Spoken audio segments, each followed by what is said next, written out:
ವಿಜಯನಗರದಲ್ಲಿ flat ಖರೀದಿ ಮಾಡೋಕ್ಕೂ ಮುನ್ನ ಕೊಂಚ ಎಚ್ಚರದಿಂದಿರಿ. ಎಸ್, ಸೈಟ್ ಕೊಡೋದು ಒಬ್ಬ, ಅದನ್ನ ರಿಜಿಸ್ಟರ್ ಮಾಡಿಸೋದು ಇನ್ನೊಬ್ಬ. ಹೊಸಪೇಟೆಯಲ್ಲೊಂದು ವಿಚಿತ್ರ ಸೈಟ್ ವಂಚನೆ ಪ್ರಕರಣ ಈಗ ಬೆಳಕಿಗೆ ಬಂದಿದೆ. ಹೀಗಾಗಿ ವಿಜಯನಗರದಲ್ಲಿ ಫ್ಲಾಟ್ ಖರೀದಿ ಮಾಡೋ ಮುನ್ನ ಎಚ್ಚರದಿಂದಿರಿ. ಪ್ರಸಾದ್ ರೆಡ್ಡಿ ಸೇರಿ ಈಗ 8 ಜನರ ವಿರುದ್ಧ ಪ್ರಕರಣ ದಾಖಲಾಗಿರುವಂಥದ್ದು. ಹೊಸಪೇಟೆ ವೀರೇಶ್ ಎಂಬುವವರಿಗೆ ಸೈಟ್ ದೋಖಾ ಮಾಡಲಾಗಿದೆ. ಅಂದ್ರೆ ವಿಜಯನಗರ ಜಿಲ್ಲೆಯ ಹೊಸಪೇಟೆ ತಾಲೂಕಿನ ಕೊಂಡನಾಯಕನಹಳ್ಳಿ ಹಾಗೂ ಸಂಕ್ಲಾಪುರ ಮಧ್ಯೆ ಇರೋ ಶಿವಜ್ಯೋತಿ ಲೇಔಟ್ನ ಕಥೆ ಇದಾಗಿದೆ. ಸೈಟ್ ವಂಚನೆ ಆರೋಪದ ಅಡಿ ಮಾಲೀಕ ಪ್ರಸಾದ್ ರೆಡ್ಡಿ ಸೇರಿ 8 ಜನರ ವಿರುದ್ಧ ಈಗ ಪ್ರಕರಣ ದಾಖಲಾಗಿರುವಂಥದ್ದು ಹೊಸಪೇಟೆ ಗ್ರಾಮೀಣ ಠಾಣೆಯಲ್ಲಿ.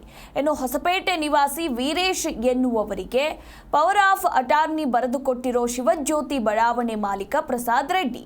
ಇನ್ನು ಪ್ರಸಾದ್ ರೆಡ್ಡಿ ಸೈಟ್ ನೀಡಿರೋ ಖಾಲಿ ಜಾಗಕ್ಕೆ ವೀರೇಶ್ ಎಂಬಾತನಿಂದ ಫ್ಲಾಟ್ ಅನ್ನ ಹಂಚಿಕೆ ಮಾಡಲಾಗಿದೆ. ಪ್ರಸಾದ್ ರೆಡ್ಡಿ ಹಾಗೂ ವೀರೇಶ್ ಎಂಬಾತನ ಆಟಕ್ಕೆ ಈಗ ಫ್ಲಾಟ್ ಖರೀದಿ ಮಾಡಿರೋ ಗ್ರಾಹಕರು ಸುಸ್ತಾಗಿದ್ದಾರೆ. ಶಿವಜ್ಯೋತಿ ಬಡಾವಣೆ ಹಂಚಿಕೆಯಾಗಿರೋ ಲೇಔಟ್ಗೆ ಅನುಮತಿಯೇ ಇಲ್ಲ ಅಂತ ಹೊಸಪೇಟೆ ನಗರಾಭಿವೃದ್ಧಿ ಪ್ರಾಧಿಕಾರ ಹೇಳ್ತಾ ಇದೆ.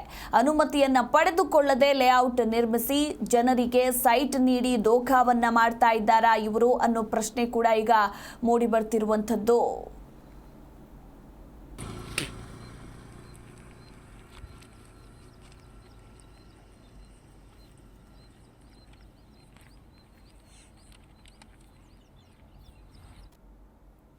ವಿಜಯನಗರದಲ್ಲಿ ಸೈಟ್ ಕೊಡಿಸ್ತೀವಿ ಅಂತ ಹೇಳ್ಬಿಟ್ಟು ಅದರಲ್ಲಿ ಮುಖ್ಯವಾಗಿ ಗಮನಿಸೋದಾದರೆ ಈ ಸಿಲಿಕಾನ್ ಸಿಟಿಯಲ್ಲಿ ಈ ರೀತಿಯಾದಂಥ ಪ್ರಕರಣಗಳು ನೋಡ್ತಾ ಇದ್ವಿ. ಆದರೆ ವಿಜಯನಗರದಲ್ಲೂ ಇಲ್ಲಿ ಒಂಥರನಾದಂಥ ಸೈಟ್ ವಂಚನೆ ಪ್ರಕರಣ ಕೂಡ ಬೆಳಕಿಗೆ ಬಂದಿದೆ.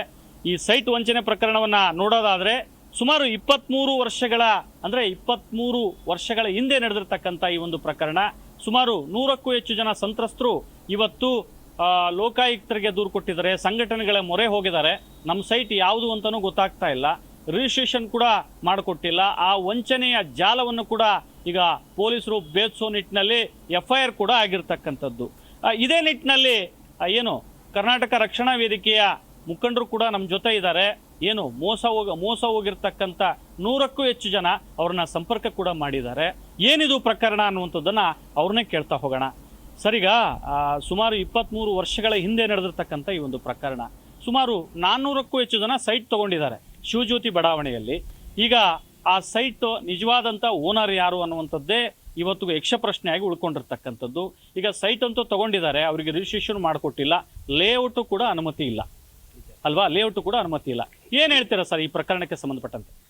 ಸರ್, ಅವ್ರ ಉದ್ದೇಶ ಮೋಸ ಮಾಡೋ ಉದ್ದೇಶನ ಮೊದಲು ಸ್ಟಾರ್ಟಿಂಗ್ 98ರಾಗೆ ಅವರು ಪ್ಲಾನ್ ಹಾಕಿದ್ರೆ ಬಂದಿದ್ದಾರೆ ಹೊಸಪೇಟೆಗೆ. ಇಲ್ಲಿ ಅಮಾಯಕರಿದ್ದಾರೆ, ಎಂಪ್ಲಾಯಿಗಳಿದ್ದಾರೆ, ಮಿಡ್ಲ್ ಕ್ಲಾಸ್ ಜನ ಇದ್ದಾರೆ ಅಂತೇಳಿ ಪ್ಲಾನ್ ಹಾಕಿದ್ರೆ ಬಂದಿದ್ದಾರೆ. ಹಂಗಾಗಿ ಅವರು 2003ರಲ್ಲಿ ಒಬ್ಬರಿಗೆ ವೀರೇಶ್ ಅಂತೇಳಿ ಒಬ್ಬ ಪಿಗ್ಮಿ ಏಜೆಂಟ್ ಅವನು, ಅಂದರೆ ತಮ್ಮ ಕಂಪ್ನಿಯಲ್ಲೇ ಶಿವಜ್ಯೋತಿ ಇದರಲ್ಲಿ ಪಿಗ್ಮಿ ಏಜೆಂಟ್ ಅವನು ನಿಯತ್ತಿಗೆ ಅವರು ಇದಾಗಿ ಅವನಿಗೆ ಒಂದು ಪವರ್ ಆಪರೇಟರ್ ಕೊಡ್ತಾರೆ. ನನಗೆ ಆರೋಗ್ಯ ಸರಿಗಿಲ್ಲ, ಬೆಂಗಳೂರಿಗೆ ಹೊಸಪೇಟೆಗೆ ತಿರುಗಾಡ್ಬೇಕಾಗತ್ತೆ, ಹಾಗಾಗಿ ನಾನು ಕೆಲವೊಂದು ದಾಖಲೆ ಮಾಡಿಕೊಟ್ಟಿದ್ದೇನೆ. ಯಾರಿಗೆ ಕಚ್ಚಾ ನಕ್ಷೆ ರೆಡಿ ಮಾಡಿ ಅದು ಅಪ್ರೂವಲ್ ಆಗಿಲ್ಲ ಅಂತ ಬಿಡ ಇದರಲ್ಲಿ ಪವರ್ ಆಪರೇಟರ್ನಲ್ಲಿ ಕ್ಲಿಯರ್ ಕಟ್ಟಾಗಿ ಹೇಳಿದ್ದಾರೆ. ಅದು ಅಪ್ರೂವಲ್ ಆಗಿಲ್ಲ, ಕಚ್ಚಾ ಲೇಔಟು, ಅದನ್ನು ನಾನು ಸ್ಕೀಮ್ ಮುಖಾಂತರ ಮಾಡಿದ್ದೀನಿ, ಪ್ರತಿ ತಿಂಗಳು ಕಟ್ಟಿದ್ದಾರೆ. ಅದನ್ನ ನಾನು ಬದ್ಧನಾಗಿ ಒಂದು ಕರಾರು ಪತ್ರ ಅಂತ ಒಂದು ಮಾಡಿದ್ದೇನೆ, ಒಪ್ಪಿಗೆ ಪತ್ರ ಅಂತ ಮಾಡಿದ್ದೇನೆ. ಅವೆಲ್ಲವೂ ಕೂಡ ಬದ್ಧ ಆಗಿರ್ತೀನಿ.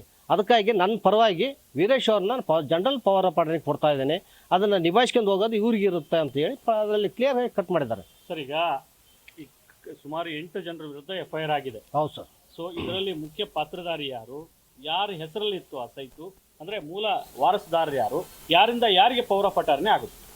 ಸರ್, ನಮಗೆ ಗೊತ್ತಿದ್ದಂಗೆ ಪ್ರಸಾದ್ ರೆಡ್ಡಿ ತಂದೆ ಶಿವರೆಡ್ಡಿ ಅಂತೇಳಿ ಓನರ್ ಬಂದು ಅವರೇ, ಅವ್ರ ಕುಟುಂಬದವರೇ. ಅವ್ರ ತಮ್ಮ ಮಲ್ಲೇಶ್ವರ ರೆಡ್ಡಿ ಅಂತೇಳಿ, ಒಬ್ಬರು ಭಾಸ್ಕರ್ ರೆಡ್ಡಿ ಅಂತೇಳಿ, ಅವರು ಕೆಲಸಗಾರ ಬಂದು ರಾಮದಾಸ್ ಅಂತೇಳಿ, ಆ ರೀತಿ ಇದ್ದಾರೆ. ಮತ್ತು ಅವರು ಇಬ್ಬರು ಏನು ಥರ ಇದ್ದಾರೆ ಸರ್, ಮಂಗಾರೆಡ್ಡಿ ಅಂತೇಳಿ, ಇನ್ನೊಬ್ಬರು ಸವಿತಾ ರೆಡ್ಡಿ ಅಂತೇಳಿ. ಹಾಗಾಗಿ ಅವ್ರು ಎಲ್ಲರೂ ಹೆಸರು ತಾವು ಫಸ್ಟ್ ಪವರ್ ಆಪರೇಟರ್ ಮಾಡಿಕೊಟ್ಟಾರೆ. ಆಮೇಲೆ 8ರಲ್ಲಿ 7ರಲ್ಲಿ ಪವರ್ ಆಪರೇಟರ್ ಮಾಡಿಕೊಟ್ಟು ಬೇರೆ ಒಬ್ಬ ಉದ್ಯಮಿಗಳಿಗೆ, ಮೈನ್ ಓನರ್ ಆಗಿರ್ಬೋದು, ಕೆಲವೊಬ್ಬ ಉದ್ಯಮಿಗಳಿರ್ಬೋದು, ಅವ್ರಿಗೆ ಎಕರೆಗಟ್ಟೆ ಕೊಟ್ಟಿದ್ದಾರೆ. ಇದು ನೋಡ್ಬೋದು, ಅಂದರೆ ಸೈಟ್ ವಂಚನೆ ಪ್ರಕರಣ ಹೊಸಪೇಟೆಯಲ್ಲಿ ಬಹಳ ದೊಡ್ಡ ಪ್ರಕರಣ ಇದು. ಈಗ ಸರ್ಕಾರಿ ನೌಕರರು, ಬೇರೆ ಬೇರೆ ಕೆಲಸ ವೃತ್ತಿ ಮಾಡ್ತಕ್ಕಂಥವ್ರು ಅದು ತಿಂಗಳ ನಾವೇನು ಹೇಳ್ತೇವೆ ಕಂತಿನ ರೂಪದಲ್ಲಿ ಹಣ ಕಟ್ಟಿರ್ತಕ್ಕಂಥವ್ರು ಇವತ್ತು ಕಳೆದ 20 ವರ್ಷದಿಂದ ಕಂತಿನ ಮೂಲಕ ಹಣ ಕೊಟ್ಟುಕೊಂಡು ಕಟ್ಟಿರ್ತಕ್ಕಂಥವ್ರು ಕೂಡ ಇವತ್ತು ನಮ್ಮ ಸೈಟ್ ಯಾವುದು ಅಂತ ಅನ್ನುವಂಥದ್ದೇ ಗೊತ್ತಿಲ್ಲದಿರ್ತಕ್ಕಂಥ ವಿಚಾರಗಳಾಗಿವೆ. ಈ ನಿಟ್ಟಿನಲ್ಲಿ ಸುಮಾರು 8 ಜನರ ವಿರುದ್ಧ ಈಗ ಗ್ರಾಮೀಣ ಠಾಣೆಯಲ್ಲಿ ಕೂಡ ಪ್ರಕರಣ ದಾಖಲಾಗಿದೆ. ಈ ನಿಟ್ಟಿನಲ್ಲಿ ಪೊಲೀಸ್ ಇಲಾಖೆ ಯಾವ ರೀತಿ ತನಿಖೆ ಮಾಡುತ್ತೆ, ತಪ್ಪಿತಸ್ಥರಿಗೆ ಯಾವ ರೀತಿ ಶಿಕ್ಷೆ ಆಗುತ್ತೆ ಮತ್ತು ವಂಚಿತರಿಗೆ ಯಾವ ರೀತಿಯಾದಂಥ ನ್ಯಾಯ ಸಿಗುತ್ತೆ ಅನ್ನುವಂಥದ್ದು ಕೂಡ ಕಾದು ನೋಡಬೇಕಾಗಿದೆ. ವಿಜಯನಗರದಿಂದ ಮಂಜುನಾಥ್, ಜಿ ನ್ಯೂಸ್ ಕನ್ನಡ. ಜಿ ಕನ್ನಡ ನ್ಯೂಸ್ ಈಗ ನಿಮ್ಮ ಮನೆಯಲ್ಲೇ ನೋಡಿ. ಎಲ್ಲ ಕೇಬಲ್ಗಳಲ್ಲಿ ಈಗ ಲಭ್ಯ. ನಿಮ್ಮ ನೆಚ್ಚಿನ ಜಿ ಕನ್ನಡ ನ್ಯೂಸ್ ಈಗ ಸನ್ ಡೈರೆಕ್ಟ್ ನಲ್ಲಿ number 292, Tata play number 1664, Jio TV number 1334, NXT digital number 30, in cable number 30, city networks 51, U digital number 162, GTPL number 17, Rockline telecommunications number 42, Shri Basaveshwara cable number 168, rural cable network 60, Vinayaka digital 57, Abhishek cable 821, city channel 53, Siddeshwara cable network 57, V4 digital Infotech 628, Surya digital networks 53, Gajanan digital number 836, Malnad Infotech private limited number 56, Metrocast number 830, Victory digital number 167ರಲ್ಲಿ ನೋಡಿ ಆನಂದಿಸಿ.